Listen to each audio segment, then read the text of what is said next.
Ladies and gentlemen, Namaskar. Welcome to the 13th edition of the Zee Jaipur Literature Festival in association with Nexa at Charbagh. We are delighted to introduce session 161, Pataka, Face to Face with Vishal Bharadwaj, presented by Red FM 93.5, Bajate Raho. Before we begin, I request all of you to kindly turn your phones on silent mode and please don't reserve seats. Let more and more people enjoy the session. Also, I request the younger crowd to kindly give up their seats for the slightly older people in the audience. Thank you. Please join me in welcoming Charan Singh Pathak, a prolific and acclaimed story writer from Rajasthan, whose story Do Behne has been adapted into the film Pataka. Film director, writer, composer and producer Vishal Bharadwaj, who's given the world Maqbool, Omkara, Haider, Pataka and many more incredible films, who are going to be in conversation with Vani Tripathi Tikku, the youngest ever member of the Central Board of Film Certification. Let's welcome them on stage with a huge round of applause.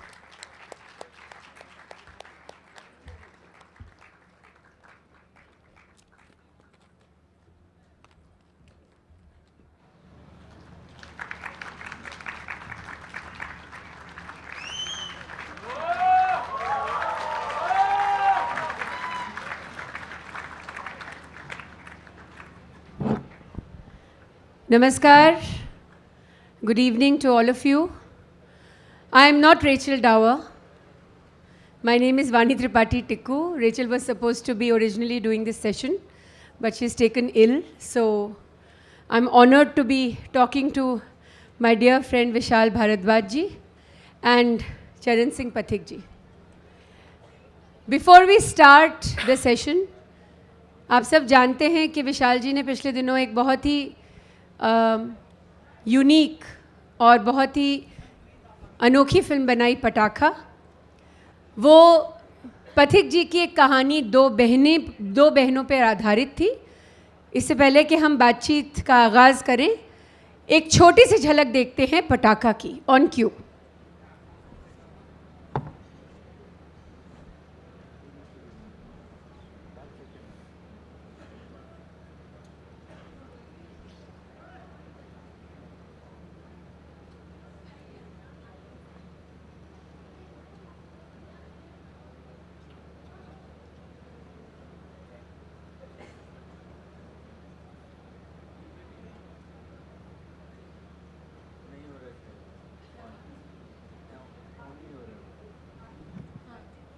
Continue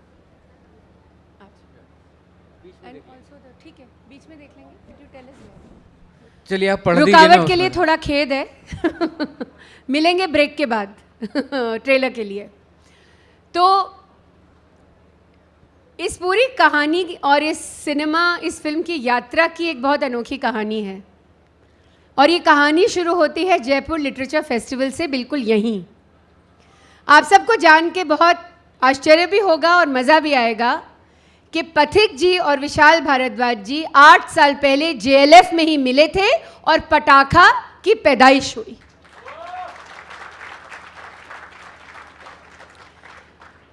अक्सर हम कहते हैं कि किताबों की दुनिया और cinema एक दूसरे से अलग है। इन दोनों को देखकर ये बात तो पूरी तरह सिद्ध हो जाती है जिसे हम बुक टू स्क्रीन या किताबों की दुनिया और चलचित्र की दुनिया एक दूसरे से कितनी जुड़ी हुई है, ये पूरी तरह से दो बहनें पटाखे में कैसे परिवर्तित हुई, इससे ये बात पूरी तरह सिद्ध होती है। इससे पहले कि मैं बातचीत शुरू करूं, एक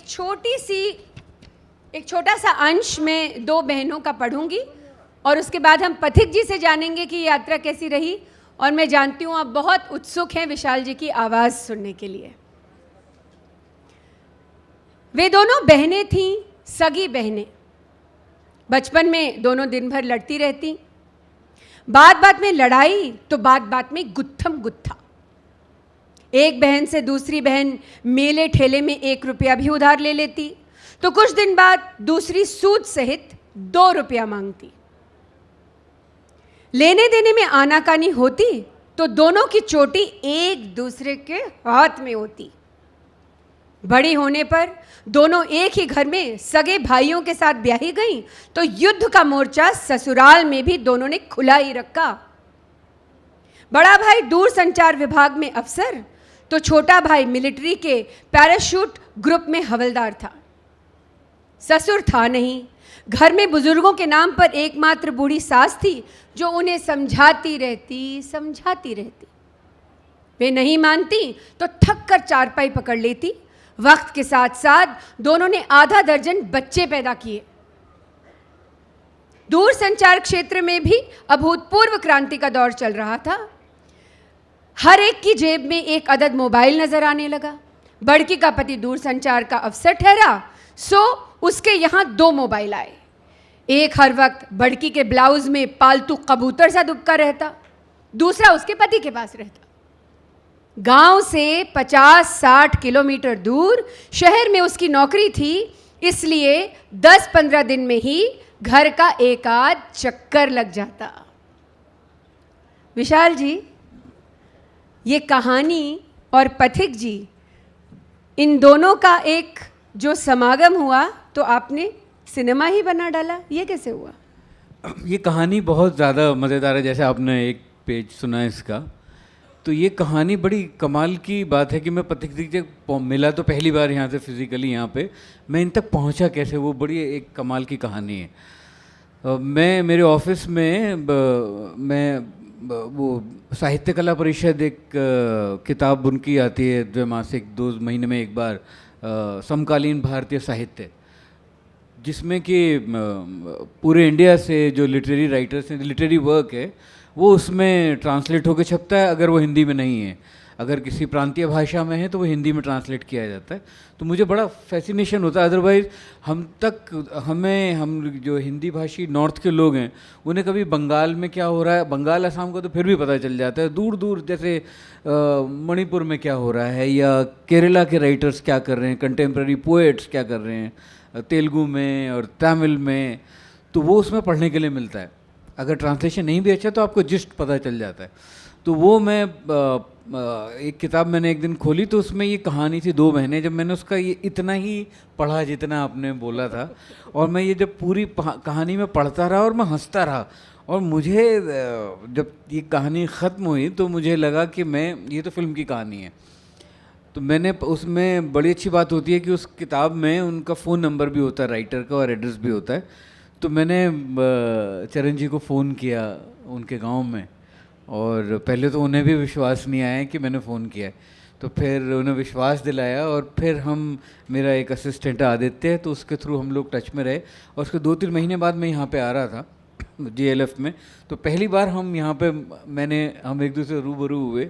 और फिर मैंने चरण जी को बोला कि ये कहानी बहुत अच्छी है। उसका रेजोल्यूशन तो बहुत ही ज़्यादा खूबसूरत था कि वो दोनों बहनें इतना लड़ती हैं एक दूसरे से, फाइनली वो अलग हो जाती हैं, और जब अलग हो जाती हैं तो दोनों बीमार पड़ जाती हैं, और बीमारी की वजह क्या है वो किसी को नहीं पता चलती। डॉक्टर्स के पास जाते हैं पर पता ही नहीं चलता है।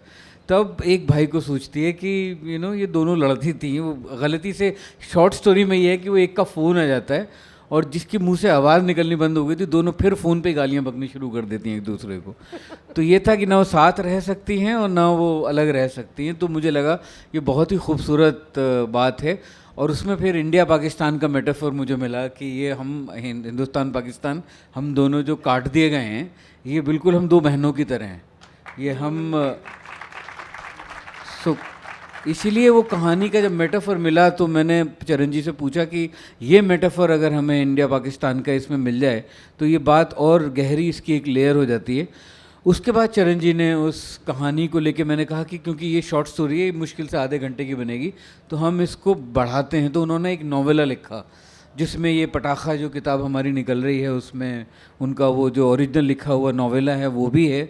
और जहाँ से इनकी कहानी शुरू होती है वो मेरा इंटरवल पॉइंट है कि वहाँ से इंटरवल से पहले की कहानी चरण जी ने पूरी बनाई और पूरा नॉवेला हुआ, और बहुत मज़ा आया उस प्रोसेस में। उस नॉवेला को लेके फिर मैंने स्क्रीन प्ले किया और फिर उसके बाद फिल्म बनी। तो हमने प्रेमियों की विरह व्यथा तो बहुत सुनी थी, हमने बहरों की विरह व्यथा शायद पहली बार हमने स्क्रीन पर देखी।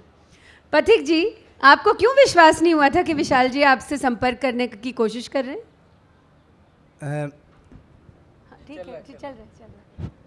मुझे लगा वो एक दिन था 31 जुलाई और हम प्रेमचंद जयंती यहाँ जयपुर में मनाते हैं अपने दोस्तों के साथ में। और मैं जब वहाँ झालाना में जिस जगह मना रहे थे तो मोटरसाइकिल से एक दोस्त के पीछे बैठा हुआ था। तो इन विशाल जी के यहाँ से फ़ोन आता है कि आप विशाल जी को जानते हैं? मैंने कहा विशाल जी को कौन नहीं जानता, तो क्या कभी मुंबई आए हो? मैंने कहा सपनों में तो बहुत गया हूँ पर आत्मा बहुत पहुँची है लेकिन काया नहीं पहुँची अभी।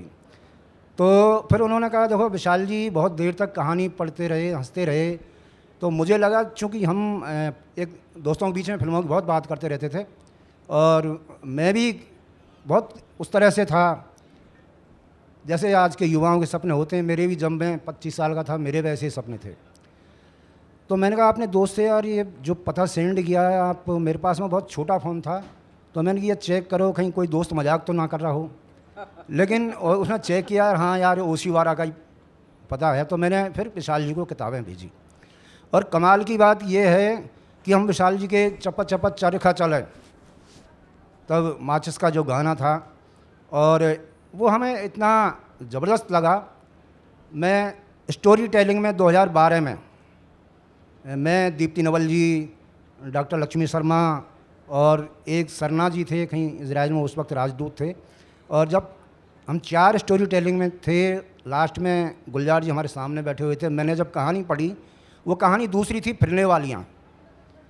और जब कहानी ख़त्म हुई तो गुलजार जी ने कहा ये किताब तो मेरे को दे के जानी पड़ेगी। मैंने सर लो, अरे ऐसे नहीं देते किताब, अपने साइन करके दो मुझे।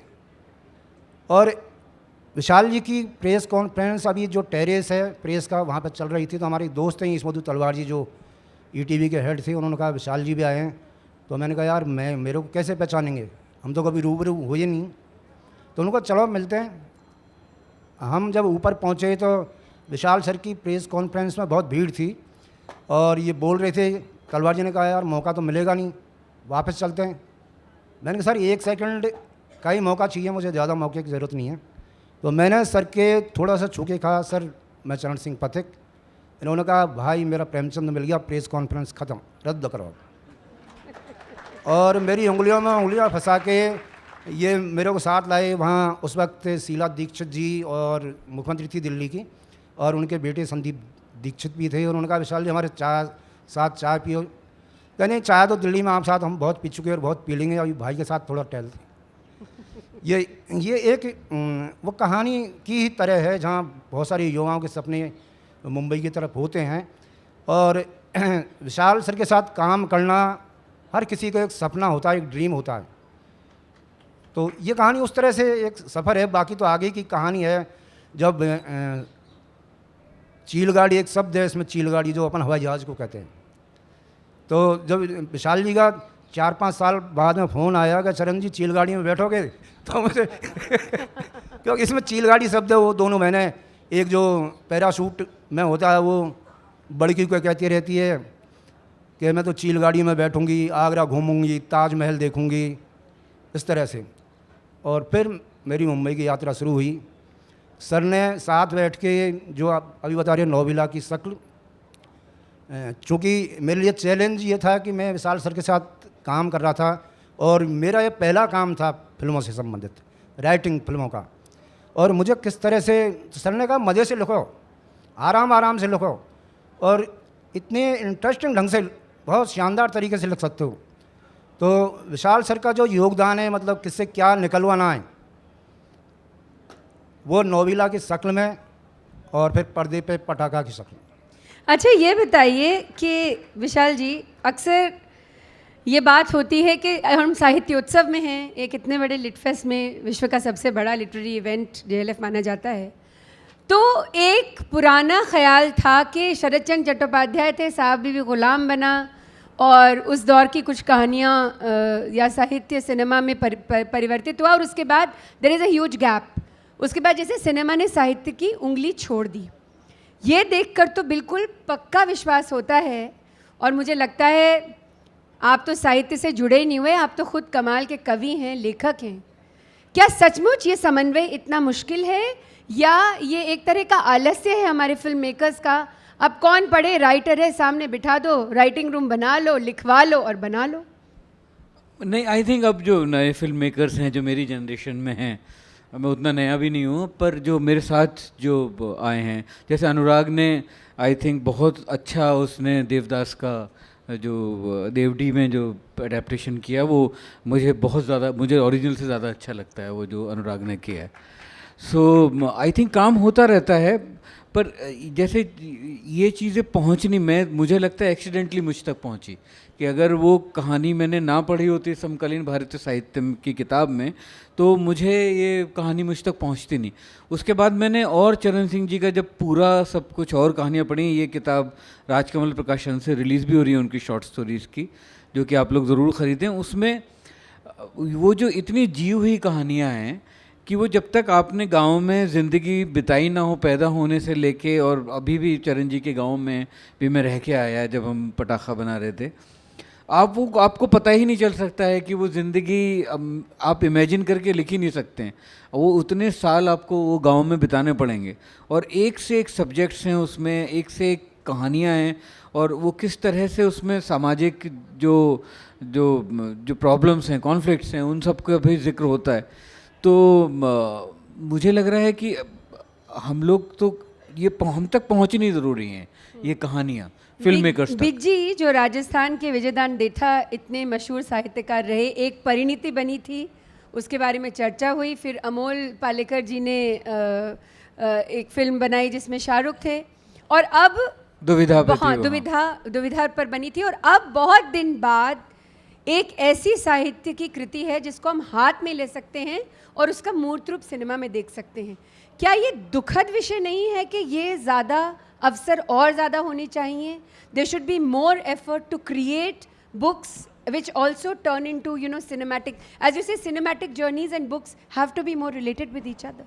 yeah, of course, and I think it's a great thing that कि हम लोग आज जयपुर लिट फेस्ट में, आई एम सो हैप्पी, जब नमिता से बात हुई तो उन्होंने बोला कि ये पटाखा फिल्म तो पैदाइश इसकी JLF की है, तो we have to do this. तो आई थिंक जो एक्चुअली क्या है कि हम लोग अंग्रेज़ी के इतने मारे हुए हैं ना, कि हम अपने साहित्य को, जो अपने लेखक हैं जो बिल्कुल एकदम उस मिट्टी से निकल के आते हैं, उनको हमको उतना ही स्थान देना ज़रूरी है जितना हम अंग्रेज़ी राइटर्स को देते हैं। एक बड़ी अजीब सी बात हमारी सोसाइटी की ये एक्चुअली है कि कोई अंग्रेज़ी में बोले तो वो ज़्यादा इंटेलिजेंट लगता है, ज़्यादा डीप लगता है, अंग्रेज़ी में गाली दे तो उतनी बुरी नहीं लगती, हिंदी में दे तो ज़्यादा बुरी लगती है। तो ये आई थिंक ये हम अंग्रेज़ी की जो एक हमारे मानसिकता, और ये अब की नहीं है, ये हम जो अंग्रेज़ की ग़ुलामी से जो हम निकल के, हम नहीं निकले उससे बाहर अब तक, एक अजीब सा कॉम्प्लेक्स रहता है जो कि अब टूटना शुरू हुआ है। आप कन्हैया को सुन के मज़ा आता है कि जब कन्हैया बोलता है उसकी स्पीच में तो मज़ा आता है कि आया कोई हमारा बोलने वाला, हमारी ज़बान में बात करने वाला, और तो इसलिए मुझे लग रहा है कि ये इन प्लेटफॉर्म्स को बहुत ज़रूरी है, सारे लिटरेरी फेस्ट को बहुत ज़रूरी है कि वो हिंदी लेखकों को, हिंदी कवियों को, शायरों को, उसको उतना ही इम्पोर्टेंस दें जितना इम्पोर्टेंस वो अंग्रेज़ी ज़बान को देते हैं। कल मुंशी प्रेमचंद की पौत्री के साथ मैं एक सेशन कर रही थी, सारा राय उनका नाम है, और बहुत शायद पहली बार हमारे सार्वजनिक रूप से बहुत सारे दर्शकों ने उनको देखा। उन्होंने बिल्कुल यही बात कही कि अगर मुंशी प्रेमचंद की पौत्री अंग्रेज़ी में लिख रही होती, जबकि कुछ काम उन्होंने किया, तो बोले वो बहुत शर्म की बात होती।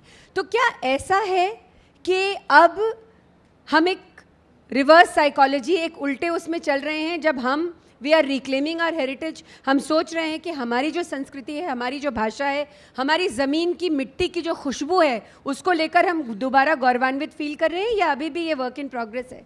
नहीं, वर्क इन प्रोग्रेस है आई थिंक, और इसमें वक्त थोड़ा सा लगेगा।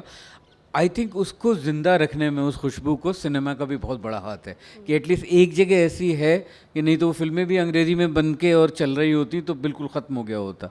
तो आई थिंक ये हिंदी फिल्मों का और हिंदी म्यूज़िक का, फिल्मी संगीत का ये बहुत बड़ा कंट्रीब्यूशन है कि जो कि शायद उतना लिटरेरी ना हो, पर वो कहीं वो उस लिटरेचर को ज़िंदा रखने में, उस ज़बान को ज़िंदा रखने में उसका बहुत बड़ा हाथ है। पथिक जी, जब फिल्म बन रही थी, जब ये सिनेमा बन रहा था और विशाल जी से जब आपकी पहचान भी हो गई, आपको विश्वास भी हो गया कि हाँ ये विशाल भारद्वाज जी हैं, उसके बाद क्या फिल्म की जर्नी और फिल्म की यात्रा में आपने कुछ भागीदारी निभाई, या आपको लगा कि हाँ ये फिल्म जिस तरह लिखी जा रही है वो मेरी कहानी से कितनी संबंधित है, किस तरह से उसका मूल्यांकन हो रहा है, क्या उसके साथ आपने कुछ जुड़ाव रखा? देखो, ये चुनौती हर लेखक के सामने होती है। मैं विशाल जी के बारे में जितना जानता हूँ कह सकता हूँ कि वो गांव की मिट्टी से अब भी उतने ही जुड़े हुए हैं जितना मैं जुड़ा हुआ हूँ। भले ही वो मुंबई रह रहे हों, और लिटरेचर जब मैं इनके ऑफिस में मैंने देखा कि हर कमरे में क्लासिकल किताबें, चाहे वो भाषा कोई सी हो, हर हिंदी की मैगजीन एक डायरेक्टर के पास में, हर हिंदी की मैगजीन, हर किताब, छोटे से लेके बड़े लेखक की। और वो गांव को जब हमारे गांव में आए तो मुझे लगा विशाल जी ने ये बिल्कुल तय किया, पटाखा देखेंगे तो उसमें उस गांव की सौंधी गंध आपको मिलेगी, उसके पहनावे में। वो कहीं फर्जी नहीं है, नकली नहीं है, उसमें गांव बिल्कुल भी नकली नहीं है, उसमें घर एक भी नकली नहीं है, वो गली एक भी नकली नहीं है, कोई भी फिल्म में कोई भी सेट इस तरह का लगाया नहीं है। और ये चीज़ है कि आप उस बोली को, उस भाषा के साथ कितना न्याय करते हैं। तो विशाल जी ने, चूँकि हर किसी को लगता है लेखक को कहीं फिल्म के चक्कर में कहानी की जो मूल आत्मा है वो ख़त्म ना हो जाए, लेकिन आप पटाखा देखोगे शुरू से अंत तक वो भाषा, वो लोक की जो पकड़ है विशाल जी के पास में, वो अद्भुत पकड़ है। आप किसी भी फिल्म में अगर पटाखा देखोगे तो आपको लग जाएगा कि जो लोक की गायन शैली है, एक तेरो बलमा एक मेरो बलमा, वो बिल्कुल विशुद्ध उस सिनेमा को वहाँ ले जाते हैं जहाँ धुर कोई उसमें फर्जी नकली कोई भी चीज़ आपको नहीं मिलेगी। तो ये एक चुनौती होती है, डायरेक्टर के सामने भी होती है, लेखक के सामने तो होती है। मैं तो पहली बार काम कर रहा था, विशाल जी जैसे जीनियस के साथ काम कर रहा था, तो इन्होंने कभी मेरे को इनक्रीज नहीं किया, मतलब उन्होंने कहा हाँ आप कर सकते हैं। ये नोबिल और डिपर का किरदार और बहुत सारे किरदार, तो आप जिस मिट्टी से जुड़े हुए हैं, जिस मिट्टी से आप उठे हैं, वहाँ आप जानते हैं आपको क्या करना होता है। एक यात्रा है। हम जब शूट पे भी मैं 2-3 दिन रहा, मतलब तो, और दूसरी चीज़, चलो वर्कशॉप तो होती है, मतलब जो फिल्मों से शूटिंग से पहले, पर उन दोनों लड़कियों की जो वर्कशॉप थी, सुबह 5 बजे से रात के 11 बज जाते थे उनको। सुबह 5 बजे तो मुझे आके जगह देती थी, पति जी राम राम। पहले आपको बताना जरूरी कि वो उनके घर में जाके रुकी अपना सीखने के लिए कि गांव में क्या ज़िंदगी होती है, तो उन दोनों ने जाके चरण जी के घर में रुकी गांव में। मुझे लगता है एक, अगर रेडी है क्या हमारा क्यू, मुझे लगता है एक बार हमें वाकई जिस चीज़ को हम वर्णित करने की यहाँ कोशिश कर रहे हैं, एक बार हमें वाकई उसको देख लेना चाहिए। वैसे तो बहुत लोगों ने फिल्म देखी, सराही, तो एक बार हम देखते हैं पटाखा की ये झलकी। ये दोनों लड़कियां, भगवान इनसे बचाए। हमने सिनेमा में लड़ती हुई, थप्पड़ मारती हुई, कीचड़ में लोटपोट करती हुई, घमासान करती हुई लड़कियां कभी वाकई देखी नहीं। आधे ज़्यादा हीरोइन तो कहेंगी मेरा मेकअप गिर जाएगा, मेरा मेकअप हो जाएगा। ये क्या विशाल जी, ये करते वक्त ज़रा भी ये नहीं लगा कि होगा क्या, अब क्या होगा कालिया? नहीं, आई थिंक अभी एक्टर्स बहुत ज़्यादा अब इवॉल्व हो गए हैं, वो लोग अब मेकअप की उतनी चिंता नहीं करते हैं। और ये तो वैसे भी दोनों नई लड़कियां थीं, इसलिए मैं चाहता था कि 2 नई लड़कियों के साथ मैं काम करूं, तो आई थिंक दोनों ने बहुत अच्छा काम किया। चरण जी की कहानी में वो बात थी ना कि अब वो इस तरह के वो जुमले, उनकी अभी जो एक कहानी है उसका नाम है मैं बीड़ी पी के झूठ नहीं बोलता।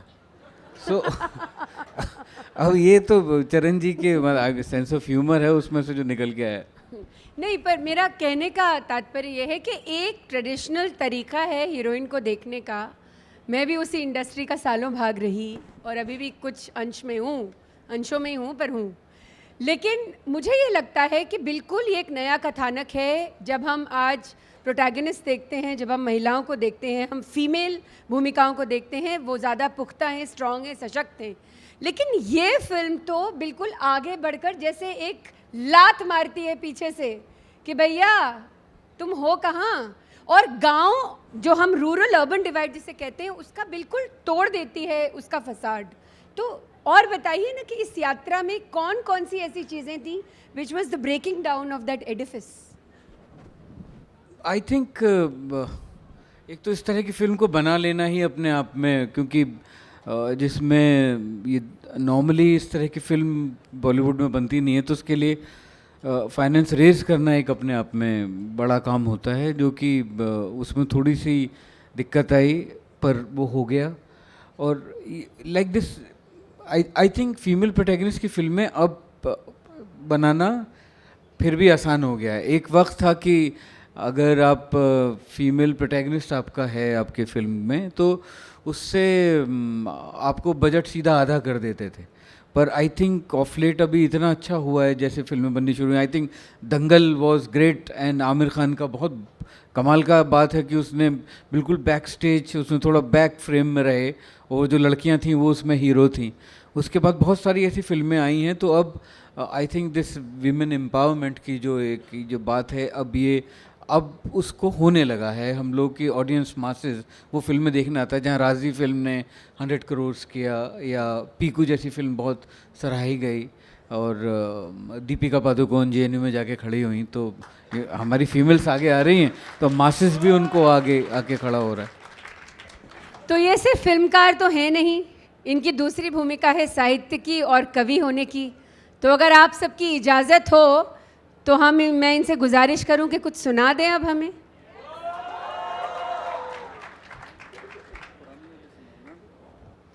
एक प्रीमियर भी करेंगे हम, एक बिल्कुल नई रचना है, वो भी सुनेंगे, क्योंकि अगर साहित्योत्सव में प्रीमियर नहीं होगा तो कहाँ होगा, है ना? जी,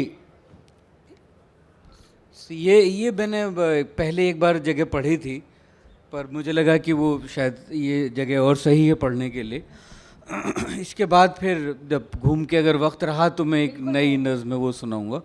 पर ये एक पहले नज़्म अभी कार्टर रोड पे मैंने पढ़ी थी, आई थिंक वो दोबारा पढ़नी चाहिए, कि हम मायूस नहीं हैं, हम हैरान नहीं। हम मायूस नहीं हैं, हम हैरान नहीं, जैसा सोचा था तुम वैसे ही निकले। हम मायूस नहीं हैं, हम हैरान नहीं, जैसा सोचा था तुम वैसे ही निकले। रात में सूरज लाने का वादा करके दिन में रात उगाकर दिखला दी तुमने। पानी पानी कह के बरसाया तेज़ाब और एक आग लगाकर दिखला दी तुमने। हम मायूस नहीं हैं, हम हैरान नहीं। सच भी झूठा झूठा लगने लगता है, झूठ भी इतनी सच्चाई से बोलते हो। सच भी झूठा झूठा लगने लगता है, झूठ भी इतनी सच्चाई से बोलते हो। फ़र्क कहाँ करते हो तुम बाशिंदों में, बस मज़हब के कांटे पर ही तोलते हो। हम मायूस नहीं हैं, हम हैरान नहीं, है दस्तूर सवेरा होने से पहले रातों का गहरा हो जाना लाजिम है दस्तूर सवेरा होने से पहले रातों का गहरा हो जाना लाजिम है। जुल्म बढ़ाओ अभी तुम्हारे जुल्मों के शोलों का लावा हो जाना लाजिम है। हम मायूस नहीं हैं, हम हैरान नहीं, जैसा सोचा था तुम वैसे ही निकले।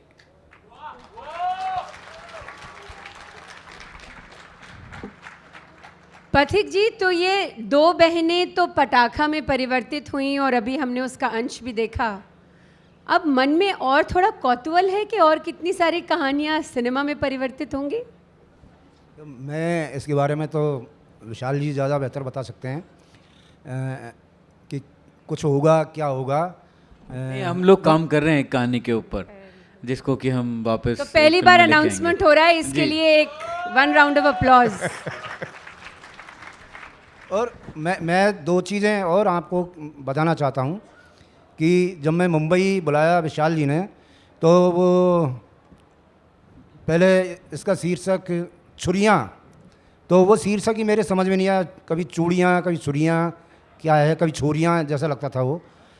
जब मैं मुंबई गया तो विशाल जी ने कहा पटाखा देख लो, तो मेरे कोई समझ में नहीं आई। मतलब मुझे पता नहीं था तब तक कि चूड़ियाँ या छुरियाँ, पता नहीं क्या छुरियाँ से शीर्षक पटाखा हो चुका था। तो वहाँ राधिका मदान और सानिया मल्होत्रा बैठी हुई थी, तो उन्होंने कहा बस यही पटाखा है ये दोनों। और वो जब मैं बीड़ी पीता था वहाँ, तो मेरे को बहुत गहराई से वाच करती थी, तो मुझे अजीब सा लग रहा था। तो मैंने एक दिन वो उनसे पूछा, राधिका से, कि तुम मुझे इतनी गौर से क्यों देख रही हो? तो उन्होंने, सर आपकी ये बीड़ी पीने की स्टाइल सीख रही हूँ, क्योंकि फिल्म में बीड़ी पीनी है। और वहाँ जब हमारे गांव आई तो विशाल सर ने कहा कि देखो इनका टाइट बहुत शेड्यूल, मतलब बहुत टाइट रखना, कोई दायरा नहीं दिखा नहीं इनके ऊपर। आप देखोगे कि सुबह 5 बजे वो जाग जाती थी और दोनों ने अपने अपने अपने घर बांट लिए थे कि भाई ये तेरा घर है, ये मेरा चूल्हा है, ये तेरा चूल्हा है।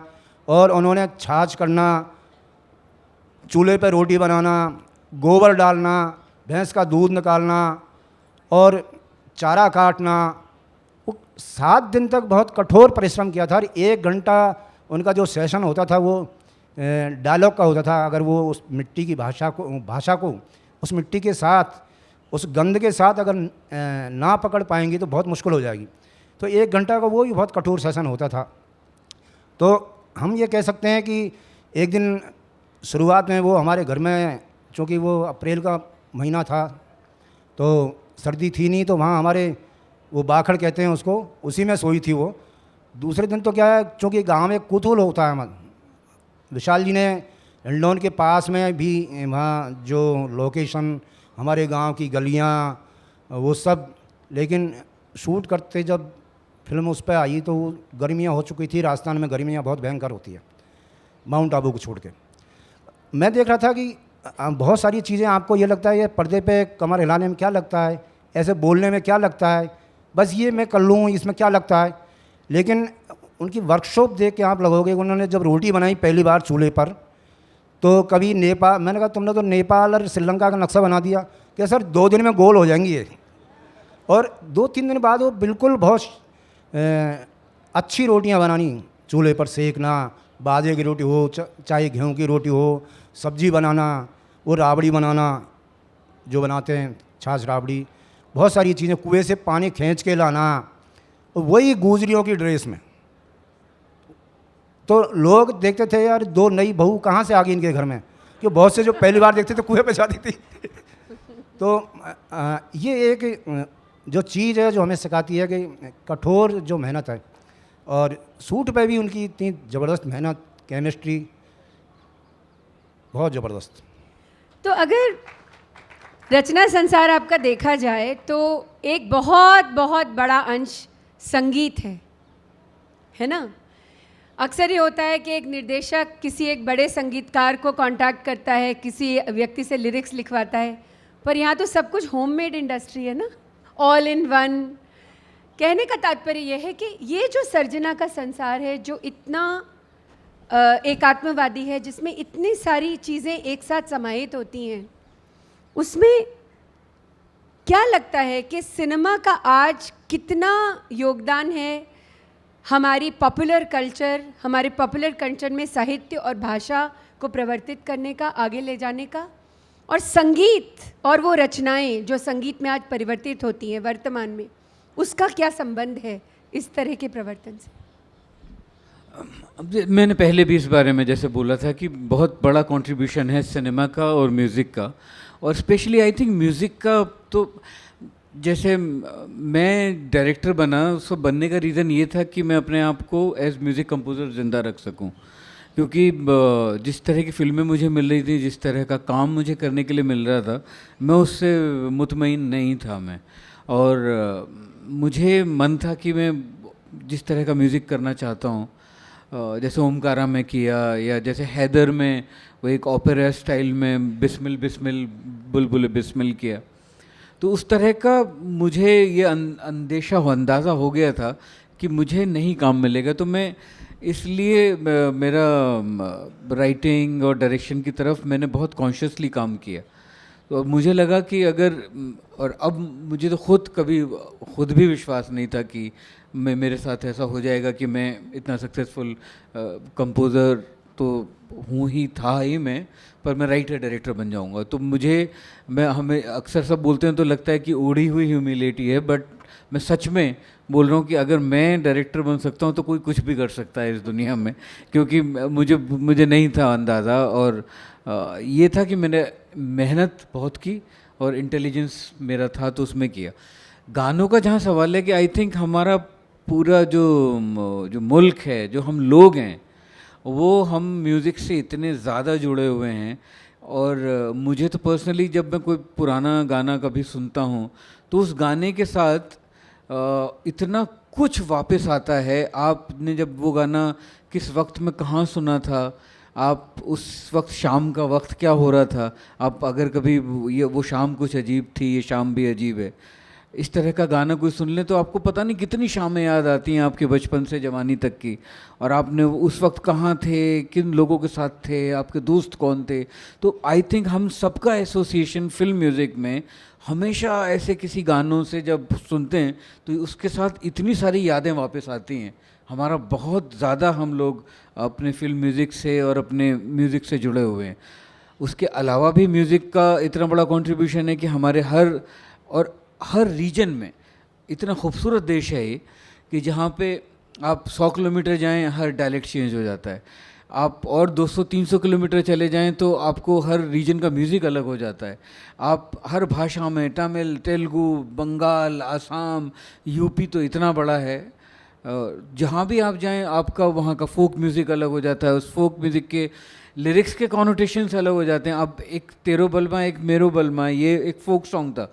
तो हम चरण जी के घर में जब गए तो वहाँ जरा सुना दीजिए ना विशाल जी, क्यों तड़पा रहे हैं हमारी सारी ऑडियंस को, सुनाई दीजिए ना। नहीं, वो ट्यून जो थी वो नहीं, औरतें लेकिन गा रही बहुत थी। हाँ, सारे मैं लोगों सुनाता की हूँ। रिक्वेस्ट है। हाँ, कि एक तेरो बल मारे एक मेरो बलमा, तेरो गुंडो बल मारे मेरो नेक बलमा, मैं तो पर्दों में ढाक लूंगी मेरो बलमा, नंगा घूमेगा गलियों में तेरो बलमा, एक तेरो बलमा रे एक मेरो बलमा।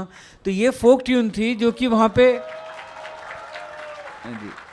ये एक फोक ट्यून थी जो कि घर की औरतें गा रही थी, और वो कि मेरा बलमा ज़्यादा अच्छा है कि तेरा बलमा ज़्यादा अच्छा है। अब ये तो कोई प्लान नहीं था कि दो बहनों के लिए उन्होंने कंपोज करके रखा था। ये तो कोई पुराना फोक सॉन्ग था जो कि वो लोग गाते आ रहे थे। तो मुझे लगा कि ये फोक सॉन्ग तो बिल्कुल मेरी फिल्म के लिए बना हुआ है। तो ये हमारा म्यूज़िक के बिना हम लोग नहीं रह सकते, हम हिंदुस्तानी म्यूज़िक के बिना नहीं रह सकते।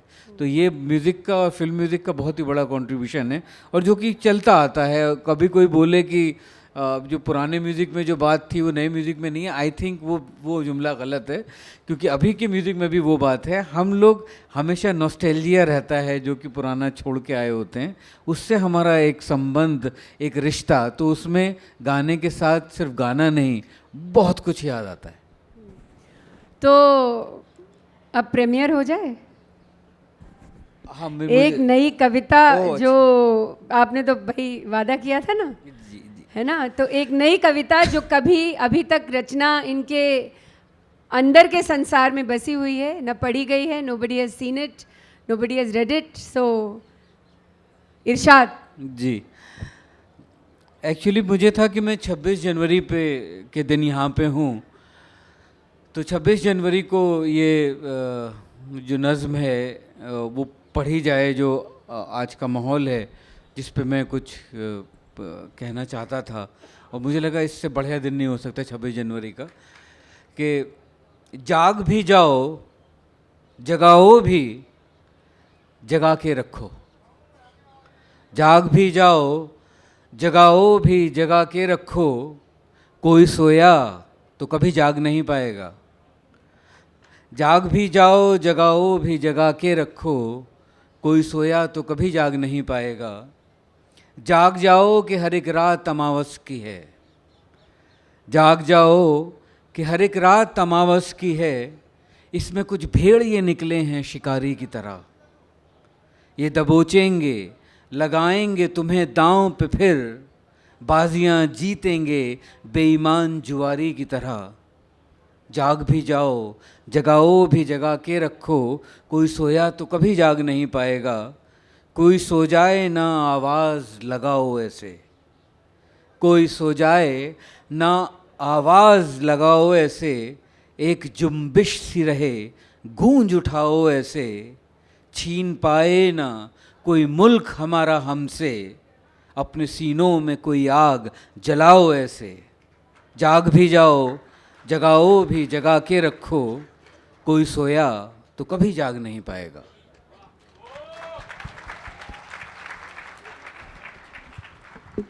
समय कम है और मैं जानती हूँ कि बहुत सारे सवाल होंगे, तो कृपया सवाल पूछें जिसके आगे एक प्रश्नवाचक चिन्ह हो।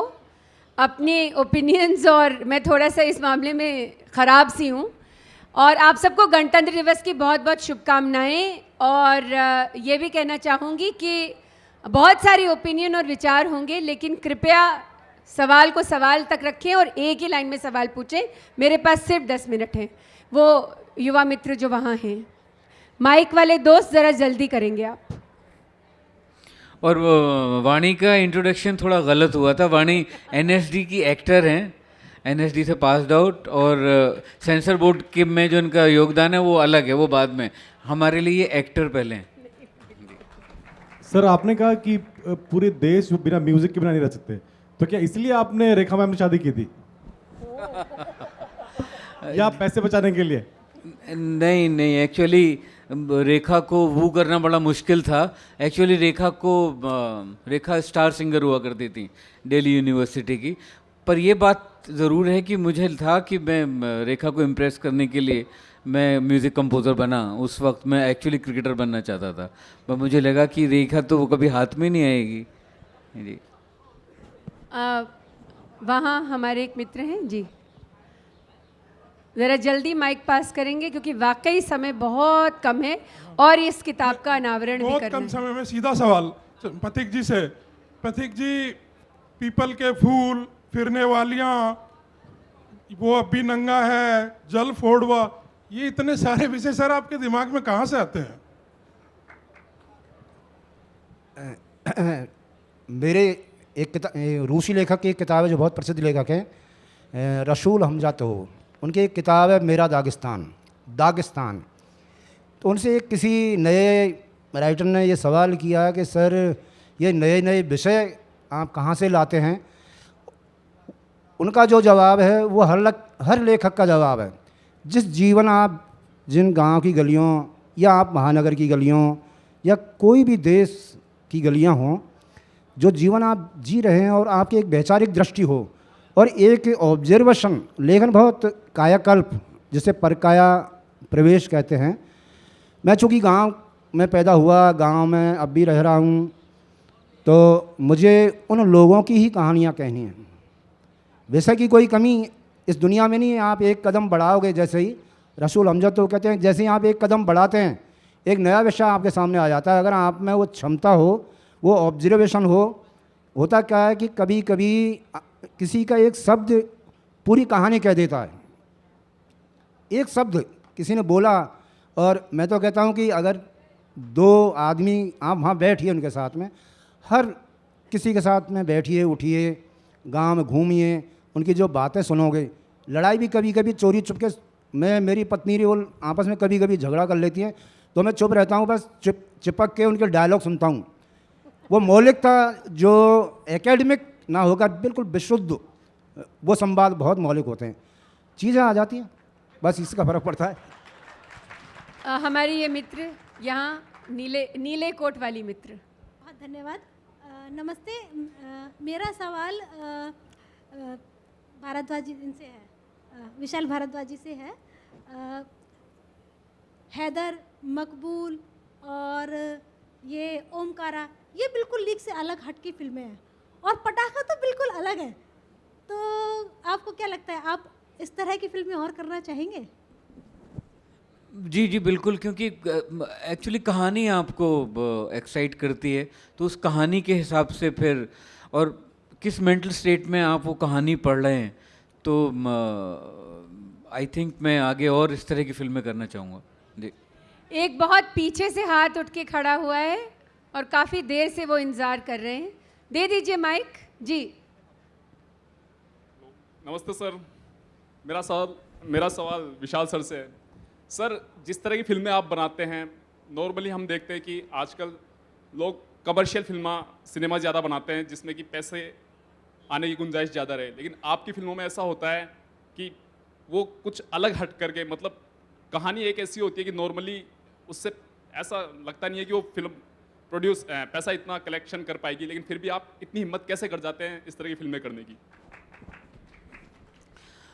आई थिंक ये जो काम है ना हम लोगों का, कोई भी क्रिएटिव काम जो भी है, उसमें आप झूठ नहीं बोल सकते हैं, और आप झूठ बोलेंगे तो पकड़ा जाएगा।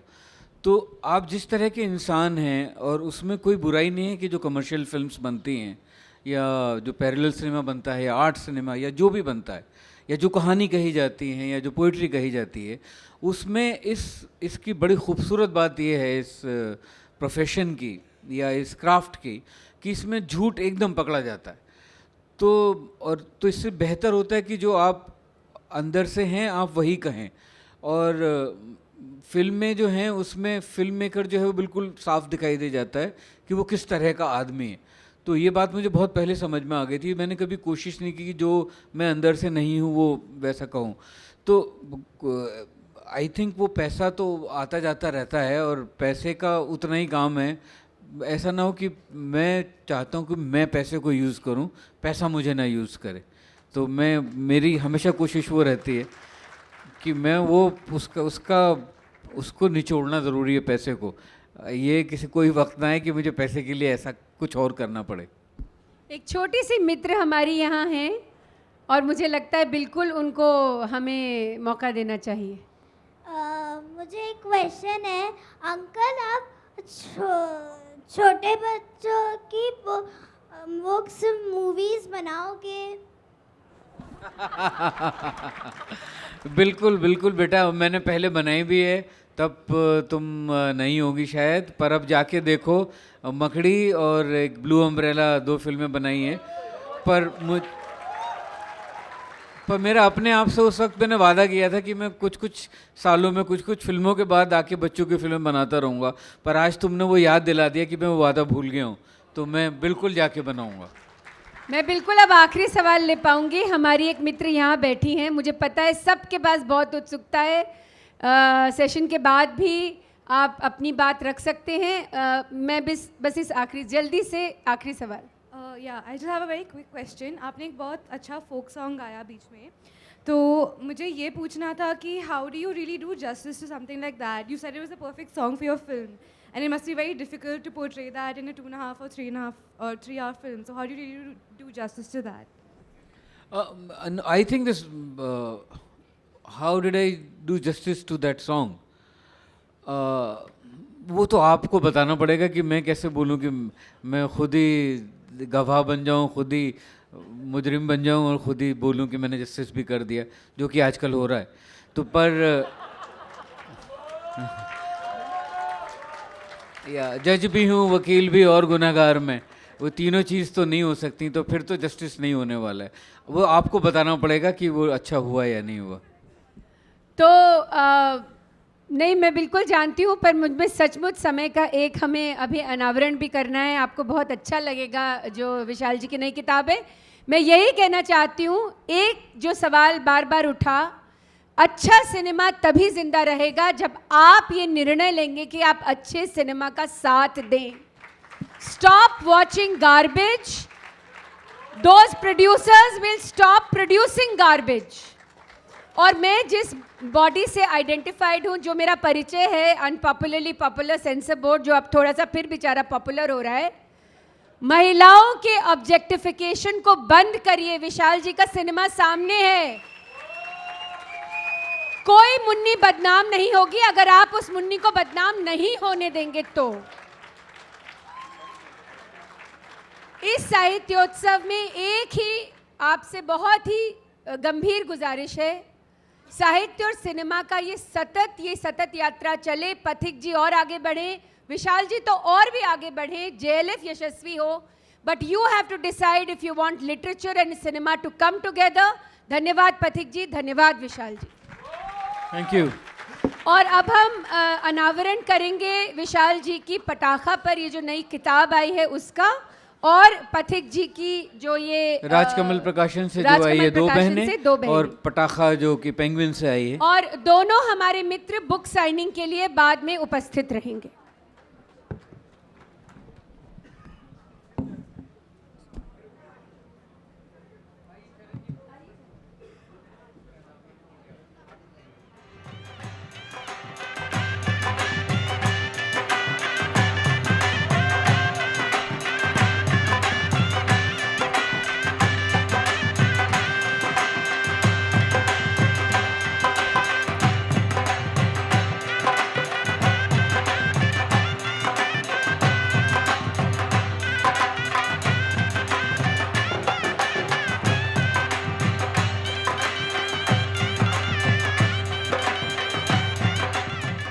धन्यवाद। और बुक साइनिंग के लिए हमारे दोनों मित्र पथिक जी और विशाल जी उपस्थित हैं। जो लोग किताबों में साइन कराना चाहते हैं इस अब उसका समय है। धन्यवाद। We wish to thank Vishal Bharadwaj, Charan Singh Pathik, and Vani Tripathi Tikku for this very refreshing and gripping session. Do note that the authors will be available to sign their books at the book signing desk. It's right at the entrance of Charbagh. We request all of you to kindly line up so that it's more organized and convenient. Ladies and gentlemen, it's time for you to win something. One of you lucky audience members is sitting on the Zomato hot seat. So just turn around and check your backrest if you're the one. Is that you? All right, come claim your prize. We have a Zomato goodie bag waiting for you.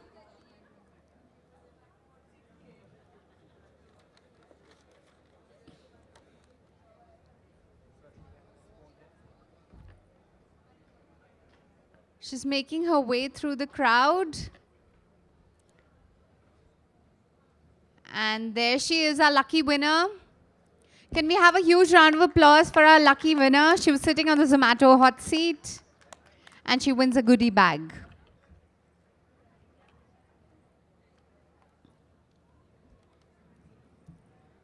With this, we conclude another day at the Jaipur Literature, 13th edition of the Z Jaipur Literature Festival in association with Nexa at Charbagh.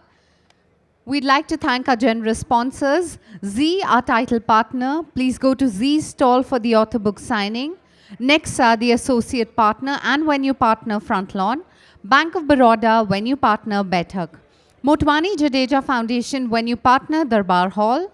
Rajasthan Tourism, our tourism partner. The JCB Prize for Literature Festival bookstore managed by Full Circle. Aga Khan Foundation, our series partner. Reckitt Benckiser, the official cause partner. Diageo, our celebration partner. AirAsia, travel partner. Kingfisher, Good Times partner. Red FM, the official radio partner. Launchora, podcast partner. Facebook, the community partner. Be Live, our webcast partner. UFO Movies, Cinemedia partner. Save the Children, book launch. Pratham Books, outreach partner. Our series partners, the North India Office, US Embassy, New Delhi, and Mahindra World City, Jaipur.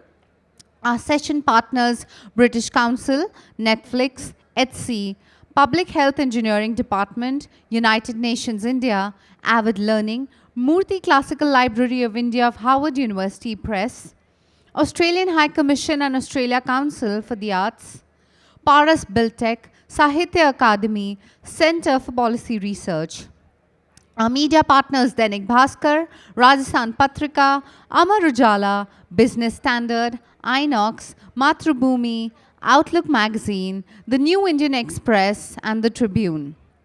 Jen Mikulski, Zomato, DLF, Penguin Random House, Jayashree Perwal International School, Citibank, Storytel, CK Birla Hospital, LIC, India Sotheby's International Realty, SBI, John L. Bizzell Foundation, JW Marriott, Airtel, Karma Kettle, Grover Zampa, Coca-Cola, Gulmohar Lane, Hotel Diggi Palace, Taj Rambagh Palace, Clark Samir, Royal Opera House Mumbai, The Lalit, Full Circle, Yuva Ekta Foundation, Royal Treasure, Event Board, Edelman, Social Connect, McCain, Unibic, Wag Bakriti, Maskin, Kanha Sweets, and Be Live.